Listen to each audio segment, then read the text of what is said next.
The Second Civil War. The West Coast was lost to fire and desert. The economy suffered the most significant collapse in all of history. Unrest of all sorts spread across every major city as the South scorched in deadly heat waves. A third of the country was out of work.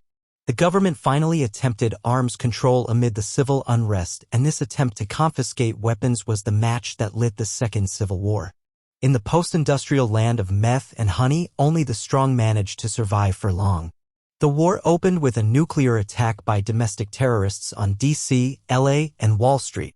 In response, American missiles were launched in a limited fashion at the successor states of the Russian Federation.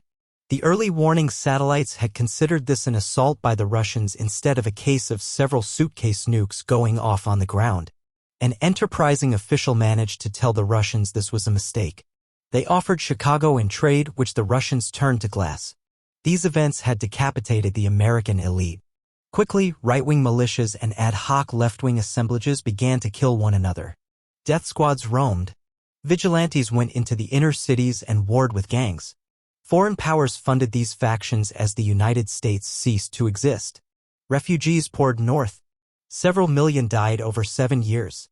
The world economy never recovered. The weak libertarian government that emerged victorious enforced no law. Many towns were without police as affluent communities paid private contractors to secure them. Speed limits were repealed as well as drug laws. No one patrolled the highways of any sort. Taxes were non-existent. The civil state had died. Schools were emptied. Murders went unpunished except by blood, money, and vendetta. The military disbanded.